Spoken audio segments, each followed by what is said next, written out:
Bonsoir, on se retrouve dans une nouvelle émission où on va retracer tous mes favoris du mois d'automne.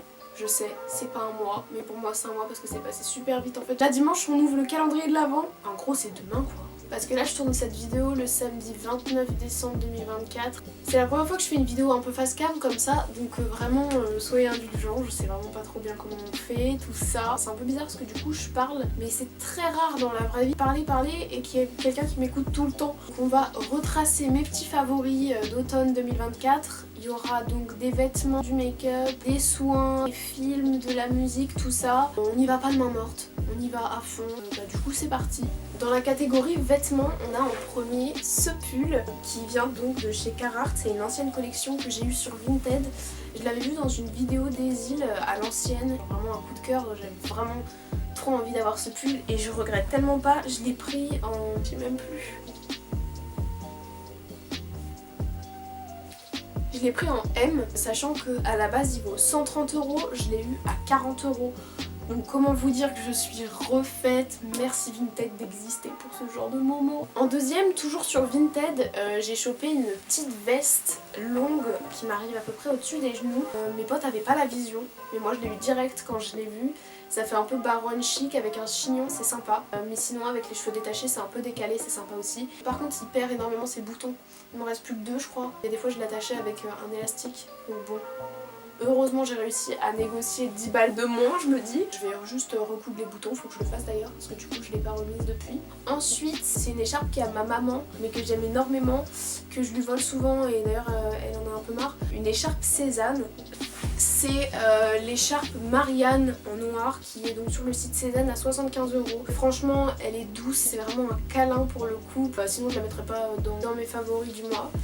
C'est toujours pas un mois d'ailleurs. À un moment donné, il va falloir que je le mette à la page. Donc voilà pour les vêtements. Maintenant, on peut passer à la catégorie make-up, à la catégorie soins. Donc en premier, j'ai le mascara Tartelette, qui est vraiment trop bien. C'est celui que j'ai actuellement. Et il fait des cils assez grands, mais ça fait pas effet fossile et ça fait pas des paquets. Toujours à ma mère, évidemment, je lui vole beaucoup de choses. Ensuite, dans la catégorie soins, c'est le seul soin que j'ai pris parce que je me mets pas beaucoup de choses sur le visage. Mais c'est du coup une eau florale de rose de chez Melvita. Avant, j'avais une eau hydratante et tonifiante de chez Velleda qui est vraiment ma brune préférée, mais je la retrouve pas en magasin. Le seul endroit où je l'ai retrouvée, elle était toute sale et tout, donc je pense qu'ils l'ont depuis longtemps, donc je vais attendre qu'ils fassent des stocks. Mon chien. Et en dernier, toujours de chez Tarte, on a le Maracuja Juicy Lip. C'est le gloss que je préfère, que j'ai jamais essayé de ma life en fait, parce qu'il colle un peu, mais il fait pas dégueu, genre lourd sur la bouche. D'ailleurs je vais m'en mettre, là j'en ai pas mis.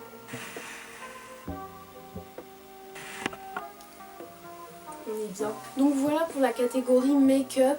Maintenant on va passer à la catégorie un peu multimédia, films, livres, musique. Alors j'ai 2 films que j'ai vus cet automne. Enfin j'en ai beaucoup plus parce que j'adore les films, mais 2 qui m'ont principalement marqué. Priscilla, qui était sur Canal, je sais pas s'il y est toujours. Je l'ai regardé soit en début d'automne, soit en fin d'été, je me rappelle plus, mais en tout cas il m'a marqué parce que je l'ai vraiment adoré. Je trouve que la prestation de Jacob Elordi, elle est top, comme d'habitude. L'autre actrice qui joue Priscilla, je suis désolée, mais c'était excellent.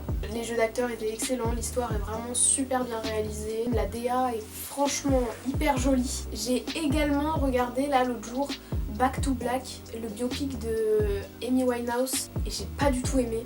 Je trouvais que même dans le générique, on aurait pu mettre la vraie version d'Amy Winehouse avec la vraie voix de Amy Winehouse pour vraiment lui rendre hommage. Parce qu'à aucun moment on entend sa vraie voix.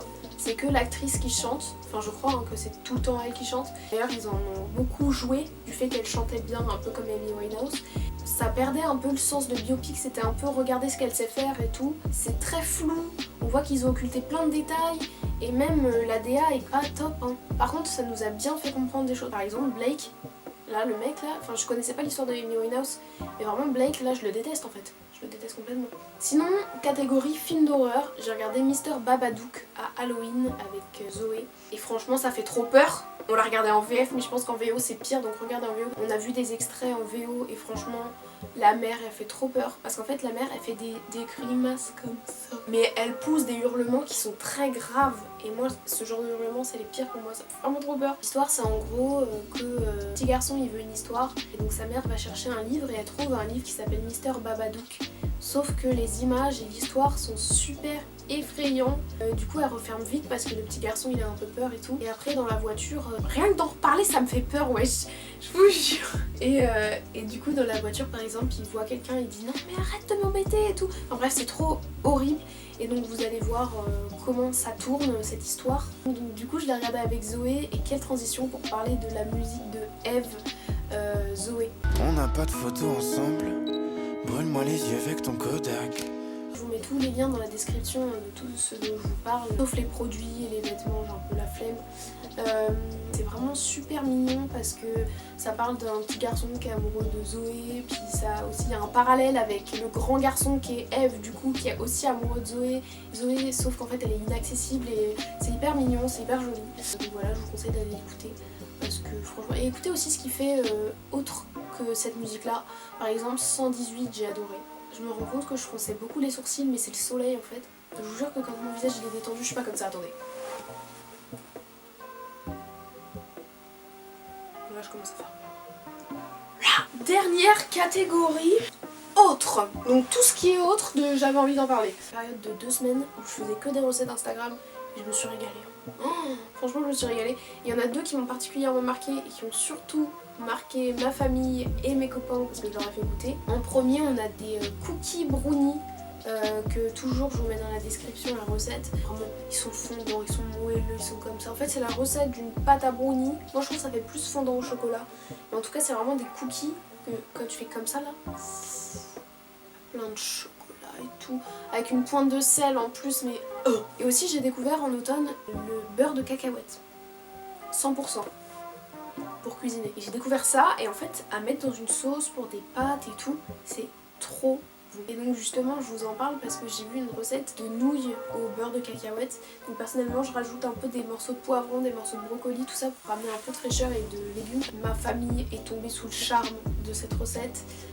Moi aussi, je vous avoue moi aussi. En tout cas voilà mes favoris du mois, c'était tout ça. Et aussi petit tips. Ah, quelqu'un m'appelle, attendez.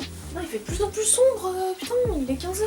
Et aussi petit tips de fin de vidéo si vous connaissez pas l'ail noir. C'est un ail en gros qui a été cuit dans une chaleur très douce mais qui permet quand même de cuire un petit peu pendant 10 à 20 jours. Donc en fait il va fermenter mais en même temps il va caraméliser. Un goût très fort d'umami dans les salades, dans les plats en sauce. Ça se met vraiment partout. Je vais essayer de vous décrire un peu le goût que ça a. Un arrière-goût d'ail forcément. Ça a un goût de sauce soja et un peu de pâte miso pour essayer de vous donner un aperçu. En tout cas voilà, merci d'avoir suivi cette vidéo.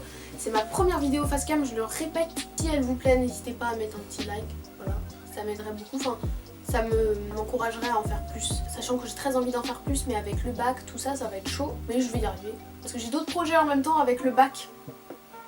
Comme vendre des illustrations. Je veux aussi avoir mon bac et je veux aussi être acceptée dans une bonne école l'année prochaine. D'ailleurs si vous avez des bonnes écoles de communication à me conseiller, je suis chaud hein. Je suis chaud. Ça m'énerve, ça fait 8 ans que je cherche une outro. Vous savez quoi? Bisous. Allez, on lance le générique. J'en ai trop marre en fait.